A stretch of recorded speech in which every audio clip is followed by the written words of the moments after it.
화제 인물을 직접 만나봅니다. 김반장의 픽. 요즘 방송계 최대 현안은 KBS 사장 선임 문제입니다. 문재인 정부 시절에 임명됐던 김미철 사장이 해임되고 새로운 사장 선임 절차가 진행 중인데요. 여권 이사가 돌연 사퇴하고 결선 후보까지 사퇴하면서 파행을 거듭하고 있습니다. 그런가 하면 요즘 우리 정치권은 정치는 없고 정쟁만 가득하다는 소리가 나옵니다. 강서구청장 보궐선거를 치르면서 정치 양극화가 더 심해지고 있다는 지적인데요. 변상욱 대기자와 이야기 나눠보겠습니다.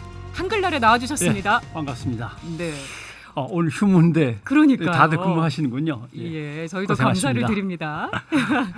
KBS 사장 선임 얘기를 좀 해보려고 하는데 보니까 파행을 빚고 있더라고요. 뭐 세부적인 내용을 다 설명하면은 아마 한 2-3시간은 걸릴 것 같고 예, 뭉뚱그려 쟁점 간략하게 설명하면 정리를 해주신다면요. 이사가 11명입니다. 네. 그러니까 항상 여권이 유리하게 편성이 되니까 6대5로 여권이 6, 야권이 5가 됩니다. 근데 이사회에서 2명이 딴 생각을 가지신 것 같습니다. 반란표가 나왔다는 예. 얘기가 그래서 나오는 그렇죠. 거죠. 그러니까 여권에서 이 사람으로 했으면 좋겠다. 대통령한테 이 사람을 추천했으면 좋겠다는 누군가가 있습니다. 그럼 거기에 6표가 가면 과반수의 득표를 얻어 깔끔하게 해결이 되는데 2명이 뭔가 각각의 다른 후보를 이제 지지하는 겁니다. 네. 그걸 표시를 안 했으면 좋겠는데 그걸 또 표시를 갖다 분명히 했습니다. 어떤 사람은 반대표를 던져서 어떤 사람은 이사직을 그만두면서 뭐 이렇게 하면서 반대표를 표하다 보니까 결국은 지금으로서는 여권과 야권이 5대5인데 네. 여기서도 반대표가 계속 유지가 된다면 4대1대5가 되니까 이게 원했던 결과가 나올 수는 없는 걸로 보이는 거죠. 여권에서는 사실상 예. 임명을 원하는 후보가 있는데 있는 것 같습니다. 현재 이사회 구조로는 쉽지 않아 예. 보이는 상황. 왜냐하면 그게 없다면 자기네가 규약을 만들 때 새로운 KBS 사장을 뽑읍시다라고 해서 규약을 만들었는데 네. 과반수 득표가 안 나올 수도 있습니다. 그렇죠. 여러 명의 후보가 3명, 예. 4명 나왔으니까. 그러면 3번 연달아 합시다. 그다음에 결정을 합시다라고 예. 했는데 한 번 하고 갑자기 이 사회가 뭐 어려울 것 같습니다 하면서 이 사회를 더 이상 열지 않았습니다. 연기하고 예. 그러더니 또 갑자기 간담회만 모입시다. 간담회만 모였는데 또 여기서도 역시 여의치 않았고 이 사회가 진행이 되지 않고 있습니다. 네. 그러면 3번 해갖고 그다음에 다른 방법으로 해도 결정을 합시다라고 했던 거에 대해서 본인들이 자기들이 만든 규정을 안 지키는 거죠. 왜 안 지키느냐. 그거는 뜻대로 안 될 것 같은데 일단 뒤로 밀어놓고 다시 한번 작전을 짜자. 예. 이렇게밖에는 해석이 안 되는 그렇습니다. 성공 가능성이 낮으니까 일단 중단한다라고 네. 돼 있는 것 같고 어떻게 될지는 모르겠습니다. 음. 근데 국민의힘은 오히려 이렇게 되면 좀 초조해집니다. 왜냐하면 KBS 사장이 나름대로 원하는 사람이 빨리 자리를 앉고 예. 그래야 부사장과 본부장의 인사가 또 이루어지고 그래야 그다음에 그 밑에 보도국장, 제작국장 등 국장급 인사가 끝나야 나름대로 공영방송이 어떤 자기들이 원하는 지휘체계 속에서 돌아가는 건데 그러니까 사장을 필두로 하려고 했는데 사장 선임이 사장부터 안 되니까. 원하는 인물로 쉽지 않아 보이는 상황이어서 여권 입장에서는 좀 난감할 수 난감하죠. 있겠네요. 예, 그래서 시간만 가고 있는데 그러나 시간만 갈 수도 없는 것이 총선은 다가오고 있고 나름대로 이 결과를 지켜보는 사람들은 참 답답할 겁니다. 그러나 한 가지 놓치지 말 것은 여권 마음대로 되든 야권이 반대해서 야권 마음대로 되든 간에 네. 왜 KBS 사장은 정치인이 결정하는가? 정치적으로 그러게요. 결정되는가? 왜 이런 구도 속에 같이 얘기가 되고 있는 가장 것인가? 독립적이어야 할 공영방송의 사장인데 왜 정치권에서 투닥투닥하면서 진행시켜야 되는가? 이것도 이제 잊지 말아야 할 문제로 남겨두셔야 할 것 같습니다. 사실 이런 상황이 벌어지게 된 원인을 따져보면 KBS 그 김희철 사장이 좀 갑작스럽게 해임이 된 거잖아요. 예. 그러니까 방송을 장악하려면 결국은 이사장이 먼저 바뀌어서 이사회 소집이 자유로워야 되고 이사들을 조절해서 여권이 어떻게든 과반수 이상을 갖도록 해야 되고 그다음에 사장을 바꾸고 그다음에 아까 말씀드린 대로 부사장, 본부장, 국장들을 차례로 바꾸면 이제 현장에서 이제 마음에 드는 기자, PD, 아나운서 등을 이제 조절할 수 있는데 네. 이게 시간이 없습니다. 빨리빨리 진행돼야 되는데 지금 스톱된 상태입니다. 지금 뭐 이런 상황에 대해서 여러 단체들 목소리도 나오고 있는 것 같습니다. 예. 제일 먼저 방송을 규제하는 이제 방송통신위원회와 방송통신심의위원회가 있습니다. 네. 방송통신위원회는 운영과 구조 경영을 얘기하는 거고 방송통신심의위원회는 방송 내용에 대한 심의를 말하는 겁니다. 뉴스와 드라마, 쇼 뭐 등등이죠. 예. 근데 방송통신심의위원회가 갑자기 우리는 가짜 뉴스 전담 센터를 만들어 가지고 문제가 되는 뉴스들을 갖다가 색출하여서 일벌백계 하겠다고 강하게 나왔습니다. 이 가짜 뉴스가 그럼 도대체 무엇인가? 예. 이 기준은 명확히 있는 것인가? 없습니다. 그 가짜 뉴스라는 기준은 생각해보게 여지껏 되는데. 정하고 싶어도 못 정해서 거의 10년 세월을 허송 세월을 하면서 도대체 누가 어떻게 해야 가짜 뉴스냐? 예. 잘못된 건 오보죠. 틀리게 보도한 거는. 그다음에 가긴 갔는데 해석을 달리한 건 왜곡된 뉴스입니다. 네. 가짜 뉴스라고 하는 건 처음부터 속이고자 작정을 해서 만든 기망을 목표로 한 뉴스인데 그걸 어떻게 증명해낼 거냐? 네. 누가 증명할 거냐? 그럼 법원에 가서 재판을 해봐야 하는데 그게 아니고 방송통신심의위원회라고 하는 그동안에도 바빠가지고 늘 하던 일도 밀려있는 그 기관이 다 해치우겠다. 네.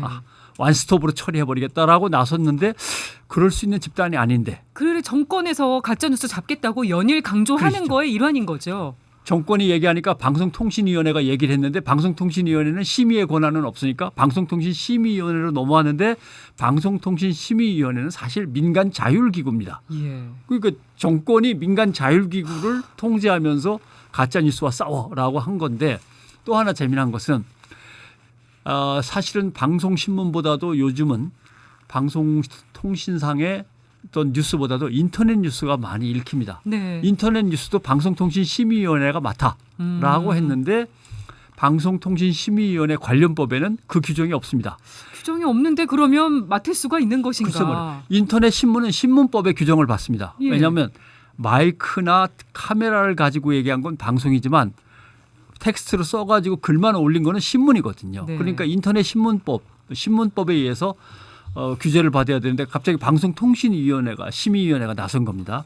그랬더니 웬 팀장 한 분께서 갑자기 위원장님께 묻습니다. 우리가 이래도 되는 것입니까? 라고 글을 올렸습니다. 예. 예. 가짜뉴스 심의 전담센터 출범에 맞추어 저는 이거에 대해서 이런 문제를 제기하고 싶습니다라고 글을 올렸습니다. 네. 그랬더니 그 다음에 팀장 11명이 집단으로 최근 우리 위원회의 가짜뉴스 근절 심의 대책 발표와 관련해서 심의 전담센터 출범과 관련해서 이런 문제가 있습니다라고 또 글을 올렸습니다. 만나서 얘기 좀 하셔야겠습니다. 위원장님. 예. 이런 문제입니다. 뭐가 문제냐? 첫째, 너무 성급하고 일방적인 의사결정은 여기서 끝나야 됩니다. 위원회를 구성하고 있는 구성원들의 의견을 수렴하신 다음에 해야 될 문제인데 이걸 어떻게 이렇게 추진하십니까? 라고 하는 문제. 함께 대화를 나눕시다. 두 번째, 언론의 자유를 침해하거나 이중 규제, 여기서도 규제하고 저기서도 규제하고 마구 규제할 우려가 있는 사항에 대해서는 이건 검토를 충분히 하셔야만 되는 거고 사회적 합의를 이룬 다음에 해야 되는 겁니다. 예. 라고 그렇게 해달라고 또 했고요. 그다음에 언론사가 있고 유관기관이 있고 학계가 있고 법조계가 있는데 여기에 대한 의견을 전혀 수렴하지 않은 채 어떻게 이게 이 일이 진행될 수 있습니까? 우리도 언론계의 한 부분으로서 예. 이거는 곤란합니다라고 하는 겁니다. 그래서 방송통신심의위원회는 그냥 뭔가 결정을 하는 게 아니고 합의제 기구입니다. 네. 예, 여권, 야권, 각 중도적인 어떤 정치 성향을 다 포함해서 의견을 들어본 다음에 합의를 하는 기구인데 여기서 이럴 수는 없습니다라고 하는 거죠. 예. 방송통신심의위원회 위원장의 입장이 궁금해지는데 아직까지 답변은 나오지 않은 걸로 답변은 보이고요. 아직 만나서 얘기 좀 하시죠라고 했는데 아직 그것까지는 진행이 되지 않았습니다. 11명의 팀장이 의견을 모아서 냈을 정도면 이게 예. 상당히 다들 지금 용기를 내서 목소리 내신 거잖아요. 방송통신심의위원회 팀장이면은 사실 정치적인 풍파에 시달리다 보면은 자기 자리를 내놔야 될 수도 있는데 그 사람들이 용기를 내서 맨 처음에는 한 명이었지만 다시 11명이 이건 정말 아닙니다라고 의견을 냈으니까 위원장께서는 일단 만나 주시고 네. 솔직하게 뭐가 이렇게 힘드신지 한번 좀 얘기를 하시면 좋겠는데 난 잘 모르는데 아무튼 그렇게 해야 되지 않을까 이렇게 얼버무리시면 곤란합니다. 나는 이렇게 하고 싶은데 이런 압력이 들어왔다든가 이런 다른 의견이 있어서 논의를 해보니까 이렇게 됐다. 네. 누구랑 논의를 하셨는데요? 한번 답을 좀 해주시고 이렇게 해야 되는데 아무튼 좀 그렇게 해줘. 이렇게만 하시면 곤란합니다. 예. 네, 이제 뭐 유튜브 포털 등까지 심의 대상이 원래는 그렇지 않았는데 점점 확대되고 있는 이런 예. 분위기도 역력히 읽혀지고요. 확대가 되는데 그 확대해서 내린 결정이 보면 왠지 진보 진영의 언론 같으면 강하고 네. 보수 진영의 언론 같으면 좀 약하고 이게 문제입니다. 최근에 뉴스타파의 보도를 인용해서 방송사들이 보도를 했습니다. 네. 남의 거를 베껴 쓰는 것도 잘해야지. 당신들도 책임 있어. 라고 하면서 검열기관인 방송통신심의위원회에서 문제를 삼았습니다. 그렇죠. 검찰이 또 뉴스타파 압수수색도 하고. 가만히 보면 비슷한 안건으로 여러 군데에서 보도를 했는데 예. KBS, MBC, YTN, JTBC는 법정 제재라는 가장 강력한 제재를 가하면서 과징금을 매겼고 네. TV조선 채널A, MBN은 행정지도, 지도입니다. 그러면 안 되지? 네, 그러면 곤란하겠습니다. 다음부터 주의하죠. 이렇게 하고 끝납니다. 네. 행정지도를 의결했습니다. 왜 이렇게 다르냐? 방송통신심의위원회가 권력의 우호적인 언론의 자유만을 위해서 보호하는 거 아니냐라고 예. 하는 이제 지적이 나오는 거죠. 그러니까 결국 어떤 거냐 하면 진보적인 성향의 정권이 들어서면 언론을 어떻게 조정을 해야겠다, 개선을 해야겠다라고 하는 시스템으로 접근을 합니다. 네. 언론 전체 시스템을 놓고 이건 이렇고 저건 저러니까 이렇게 균형을 맞추고 이렇게 견제하게 하고 뭐 이렇게. 근데 보수적인 어떤 정권이 들어서면 언론을 분류를 합니다. 말 잘 듣는 언론, 무조건 우리 편. 한 대 때리면 잘 들을 언론, 뭘 하나 집어주면 잘 들을 언론, 주든 맞든 간에 자가 말을 안 들을 언론. 예. 그리고 각각의 언론에 대해서 대응을 달리하는 것이죠. 네. 이거는 어떤 공정하고 국가적인 정책 운영의 원칙에서는 좀 벗어나는 행위입니다. 언론이 뭐가 문제가 있다 그러면 연구를 하고 의견을 들어서 네. 전체 시스템을 갖다가 제대로 조정을 해야 되는데 말 듣는 곳과 안 듣는 곳을 구분하고 떡줄 곳과 때릴 것을 구분하고 뭐 이렇게 하면은 이거는 공정한 정책 운영은 아닌 거죠. 그래서 지금 언론계 검열 아니냐 이런 말까지도 나오고 있고요. 또 예. 뉴스타파 압수수색 당한 거에 대해서 뭐 100여 개 국가 언론인들이 모여 있는 글로벌 탐사 네트워크에서 유감 표명까지 했어요. 예, 사실은 이런 걸로 인해서 뉴요커라고 하는 미국의 언론에서는 한국에서 벌어지고 있는 일은 민주주의의 붕괴에 해당된다고 글이 올라왔는데 그 글을 전체적으로 한 100여 개 이상의 언론이 포털 내에서 활동하고 있는데 6개인가 7개 정도가 짤막하게 실었지 나머지는 보도하지도 않고 있습니다.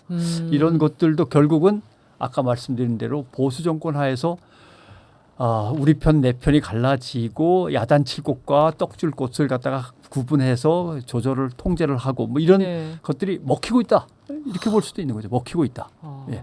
심지어는 지하철 요금 7일부터 확 오르지 않았습니까? 예. 12%가 오르면 엄청나게 오른 네, 겁니다. 오늘 1,400원 찍고 나왔습니다. 그러면 지하철 요금이 올랐다고 써야죠. 네. 지하철 요금 조정이라고 씁니다. 조정은 1호선, 2호선, 3호선, 4호선 간에 거리별로 뭐 잘 안 맞아서 조정한다는 뜻이지 그게 어떻게 조정입니까? 오르면 올랐다고 써야 되는데 어감이 주는 뉘앙스가 달라요. 다르죠. 예, 그래서 아버지를 아버지라 부르지 못하고 뭐 이런 거나 비슷합니다. 네. 그래서 이런 것들이 결국 이미 언론계에서는 압박을 느끼며 먼저 숙이고 있는 거 아닌가. 바람보다 네. 풀이 먼저 눕는 것처럼 뭐 이런 얘기들이 나오는 거죠. 네, 시사 프로 진행하면서도 발언 조심해야 되는 거 아닌가 지레 네. 이런 생각이 요즘 결국은 들기도 하는 자꾸 시점입니다. 그런 일이 겹치다 보면은 이 많은 사람들은 하다가 조금 조심해서 한 발 물러날 수도 있고 자가 검열이 시작될 수 있는 거죠. 이번에는 정치권 얘기도 예, 좀 해보겠습니다. 정치권, 예. 지금 판이 커질 대로 커진 강서구청장 보궐선거 이틀 앞으로 다가왔는데요. 예. 이번 선거 치르면서 정치 양극화가 더 심해진 것 같아요. 이게 극심한 갈라치기 현상, 뭐 배타적인 집단의식 이 예. 상황 어떻게 보고 계십니까? 지난번에 잠깐 말씀드렸지만 확증 편향이라고 하는 것은 어떤 자료나 데이터나 의견을 자기 편에게 유리하게 끌고 가는 걸 확증 편향이라고 합니다. 그러나 지금 강서구청장 선거에서도 그렇고 벌어지고 있는 상황들을 보면 확증 편향을 이미 넘어서서 우리 편 편향입니다. 확증 편향은 보고 편향되게 해석하는 건데 우리 편 편향은 저쪽 거면 읽지도 않습니다. 그냥 바로 그냥 내다버리거나 자기의 어떤 정보망에 걸렸을 때 그냥 치워버리는 거죠. 예. 이게 이제 우리 편 편향이라고 하는 것이고 또 하나의 문제는 선거가 임박하니까 내 표를 더 많이 모으기 위해서는 확실하게 우리 편 편향을 강조해야겠다라는 쪽으로 가는 거고 유권자들은 더 극렬하게 주장하는 쪽으로 또 쏠리고 하니까 이게 악순환이 계속되는 거죠. 네. 그런 점에서 문제가 되고 그리고 조금 유권자이자 국민 여러분께 말씀드리고 싶은 것은 정치적으로 이쪽 편과 저쪽 편이 나눠졌으니까 그건 정치에 대해서만 이쪽 편 저쪽 편이겠지라고 하는데 그게 아닙니다. 정치적으로 이미 이 편과 내 편으로 나눠졌는데 그게 양극화되기 시작하면은 종교 문제에서도 나는 그 종교 싫어. 우리 편을 안 들더라고. 이제 거기까지 가는 그렇죠. 거죠. 예.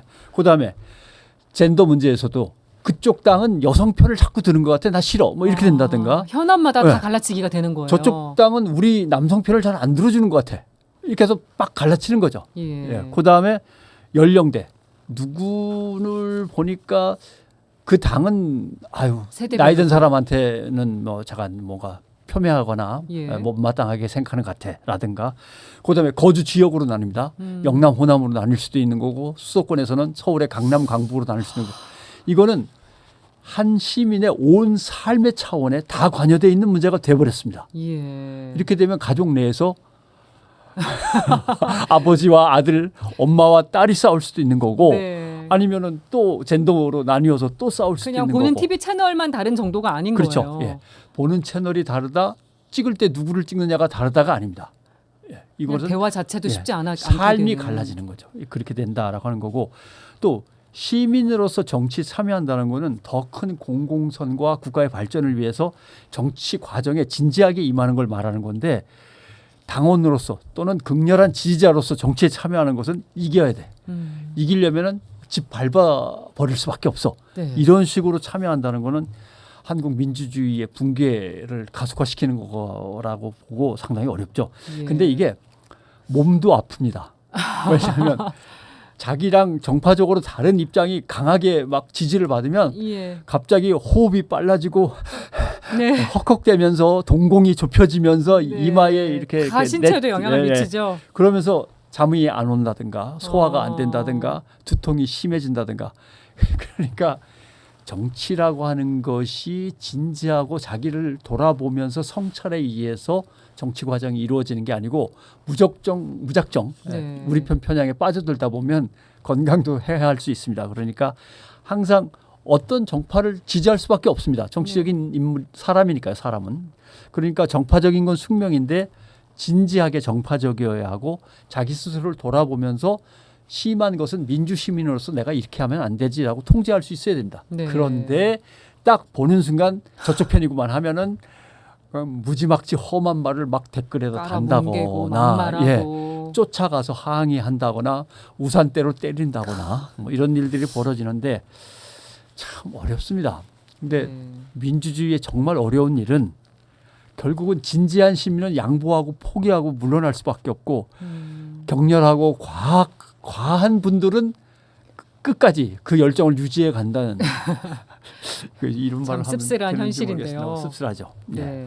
그리고 이 부분도 잘 몰랐던 부분이기도 한데 부산에서 진행되었던 민주시민교육 예산이 갑자기 싹둑 잘렸다고 하는데 이것도 좀 짚어주실까요? 민주시민으로서의 역량을 강화하고 시민성을 고취하기 위해서는 어떻게 해야 될까? 시민교육을 해야겠다. 예. 이게 2년 전에 이 사업이 채택이 됐습니다. 그랬는데 이게 부산시에서 이제 진행되던 사업입니다. 전국적으로도 곳곳에서 벌어지고 있습니다만. 그래 가지고 결국 2021년에 무려 46개 시민단체가 여기에 합류를 해서 예산을 지원받으면서 물론 부산 민주시민 교육 네트워크라는 것을 구성해서 사업을 진행했습니다. 실적은 상당히 좋습니다. 예. 상당히 좋은데 갑자기 이제 부산시에서 이렇게 진행할 게 아니라 중장기 계획을 세우시면은 더 뭔가 체계적으로 진행할 수 있을 것 같습니다. 그래서 중장기 계획을 세워서 교육센터를 아예 만들어 가지고 교육센터에서 전체적인 일을 갖다가 좀 통일성 있게 진행하는 게 좋겠다라는 의견까지 올라가서 네 좋습니다라고까지 됐는데 갑자기 센터를 세우는 예산이 아니라 전체 예산이 80%가 사라진 겁니다. 그러면 20%는 어디로 갔냐? 그냥 남아 있나? 아닙니다. 부산시 산하기관인 부산시 여성가족과에 속해 있는 평생교육진흥원으로 넘어갔습니다. 그러면 부산의 46개 시민단체가 구성한 부산 민주시민 교육 네트워크가 진행하던 교육과 80% 예산이 사라지고 20%를 가지고 부산시 여성가족과에서 진행하는 교육. 이게 같겠습니까? 왜 이렇게 됐을까요? 잘 모르겠어요. 근데 이유는 예산이 낭비되는 것 같다. 늘 가져가는 단체가 가져간다. 뭐 등등등 여러 가지 네. 이유를 댔습니다마는 민주시민교육 네트워크에서 한 교육들을 보면 민주시민교육 프로그램, 찾아가는 민주시민교육, 시의 이슈에 대한 지방자치제의 이슈에 대한 사회적 공론화 사업 등 이건 꼭 필요한 건데 네.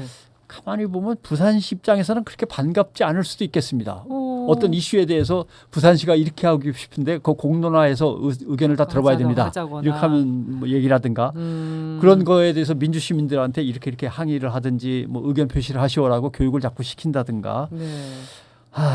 아무튼 그동안 교육을 보면 물론 환경, 여성, 노동, 지역 공동체 활동, 선거제도, 지역 정치 뭔가 어떤 사람한테는 마음에 들고 어떤 사람한테는 마음에 안 드는 그런 것일 수는 있습니다만 그랬더니 또 대구시를 넘어가 보니까 네. 보수 관변단체 예산이 28%나 증액이 됐습니다. 예. 바르게 살기 운동 협의회, 새마을운동 중앙회, 한국자유총연맹 이른바 3대 관변단체라고 하는 곳들이죠. 네. 여기에 대해서 대구시에서는 예산을 갖다가 그냥 확 올려주셨는데 깎인 데도 있습니다. 깎인 데를 이렇게 보면은 결국은 역시 시민단체들이 시민 교육을 담당하는 단체들 네. 이런 곳에서는 예산이 깎여 나갔습니다. 이런 예산 편성에 있어서도 좀 그런 배타적이라고 표현을 해야 되나요? 이런 이념 글쎄요. 관련 냄새가 납니다. 복지나 시민 교육을 담당하는 예산은 팍팍팍 깎고 관변단체는 쑥쑥쑥 올라가고 예. 이런 일이 1년, 2년 반복된다 그러면은 한국의 시민 민주주의라고 하는 것은 이건 상당히 위태로워질 수밖에 없는 이런 거죠. 건 일관성을 갖고 딱 줏대를 갖고 추진이 돼야 되는 건데 정권에 따라서 이게 네. 줏대가 달라진다면 이게 어떻게 참 어렵습니다. 될까요? 왜냐하면 부산도 했대, 대구도 이렇게 했대. 그러면 다른 도시는 어떻게 했습니까? 쭉쭉 퍼져 나가겠죠. 이러다 교부금 확 줄여버리는 거 아닐까? 우리한테 내려올 돈을 확 줄이면 우리는 어떻게? 우리도 미리 알아서 뭔가 성의를 좀 보여야 될 거 아닌가? 이런 식의 이제 일들이 진행되기 십상인 거죠. 네. 참 어렵습니다. 요즘 같은 시대에 좀 어수선한 상황에서 어떤 미디어 교육이 필요할까? 이런 거 좀 정리 좀 해주시면 좋겠습니다. 참 그러니까 미디어 교육에서 가장 기본적인 것은 시스템도 있지만 그 시스템이 어떤 힘에 의해서 어떤 압력에 의해서 돌아가나라고 하는 메커니즘도 같이 이해를 해주셔야 됩니다. 네. 언론이 잘못하면 기자를 욕하면 되겠지라고 하지만 부장을 야단쳐야 될 때도 있고 사장을 야단쳐야 될 때도 있고 아니면 그 언론사를 소유한 대주주가 문제일 수도 있고 그 대주주가 어떤 권력으로부터 압력을 받는다면 그 권력의 문제일 수도 있고 이런 시스테믹한 어떤 비판이 필요한데 그게 잘 교육이 안 되는 것. 네. 이걸 갖다 늘 눈여겨보셔야 되고 또 하나 집단이라고 하는 것이 없으면 상당히 허전하고 허무하실 거라고는 이해를 합니다. 네. 왜냐하면 사회적 고립이라든가 다른 사람과 연결되어 있지 않다라고 하는 어떤 외로움은 사실 심리적인 거에서 끝나는 게 아니고 그 사람의 삶 전반에 영향을 미칩니다. 네. 그러니까 빨리 소속되고 싶어 하죠. 그러나 소속이 된다 하더라도 자기의 소속 단체나 기관이 하는 게 모두 절대적으로 옳은 건 절대 아닙니다. 네. 그런 것들을 항상 보시면서 포퓰리즘에 빠지지 않도록 좀 자기 스스로를 점검을 해 나가셨으면 좋겠고 네. 또 민주시민은 적어도 아까도 잠깐 얘기가 나왔습니다만 사회생활에 있어서만큼은 시민으로서의 기본적인 예의와 원칙은 지켜주셔야 됩니다. 네. 차별, 배타적인 편견 이런 것들 뭐 피해 주셔야 되고 준법의식은 지키셔야 되고 합리적이고 민주적인 정치 문화는 기본입니다. 네. 정치에 임한다 하고 정파에 소속된다 하더라도 내가 이쪽 파에 속했으니까 저쪽 파의 인물들은 모두 말도 안 돼. 대통령이 뭘 잘못하면 무조건 탄핵시키자고. 무엇을 다 잘못했는데 그게 탄핵 사유가 되는지 안 되는지를 분별하면서 함께 논의를 해야 하고 난 다음에 문제인데 끌어내려. 뭐 이 얘기가 먼저 나오는 것도 역시 민주 시민의 정치 의식으로서는 조금 더 가다듬을 필요가 있는 것이고요. 예. 그다음에 논쟁을 하시면 항상 이기려고만 하는데 논쟁은 충분히 하셔서 배울 게 있으면 배우는 이런 자세들도 민주 시민의 갖춰야 할 자세이긴 하죠. 네, 양극화된 우리 정치권에 대해서 여러 가지 쓴소리도 많이 해주셨습니다. 네, 뭐 이제 강서구청장 보궐선거 결과가 어떻게 나오느냐에 따라서 해봐야 될 얘기가 더 많아질 수도 있을 것 같아요. 그건 한번 선거 치르고 나서 이제 검토를 해봐야 될 것 같습니다. 아마 네. 그동안에 이제 총선을 앞두고서 치르는 선거니까 여기서 나온 문제점들을 빨리 캐치해서 시정할 거 시정하고 개선해 나가야 다음 총선을 민주적으로 잘 치를 수 있을 거라고 생각합니다. 네, 서로를 향해서 내는 메시지 보면 너무 지금 격렬하고 격렬하죠? 격해서 예. 네, 이렇게 되면 안 되지 싶은데요. 네. 아마 미디어와 관련돼서 제가 출연해서 말씀을 드립니다만은 미디어와 관련돼서는 이게 언어도 있지만 청각적인 뭐 요소도 있고 시각적인 요소들도 있기 때문에 정신이 없습니다. 네. 그리고 강렬한 어떤 장면에만 꽂혀서 그 내용을 잘 파악 못할 수도 있습니다. 어떠면 또 음악에 꽂힐 수도 있습니다. 공공공공공 하고 무서운 음악이 나오면 아 이건 잘못된 건가 봐 이렇게 생각할 수도 있는데 어떤 중요한 뉴스나 작품을 읽어보신 다음에는 항상 내가 지금 어떤 것을 봤는데 또는 어떤 기사를 읽었는데 이건 어떤 취지에서 어떤 방향으로 썼다라고 글쓰기를 하는 건 정말 좋은 습관입니다. 미디어에 대한 비평적인 글쓰기 그다음에 다른 사람들과 한번 얘기를 찬찬히 나눠보시는 이런 거에 의해서 민주 시민으로서의 미디어 역량을 키워가는 것이 필요한데 네. 요즘은 언론조차도 너무 양극화돼서 막 정신없이 던지니까 그러니까요. 많이 불안하죠. 네. 네. 정치인들의 자성도 필요하지만 우리 시민들의 그런 그래서 정치인을 이끌어 주셔야 합니다. 소양도 키우는 게 필요할 것 같습니다. 변상욱 대기자와 함께했습니다. 오늘 고맙습니다. 고맙습니다.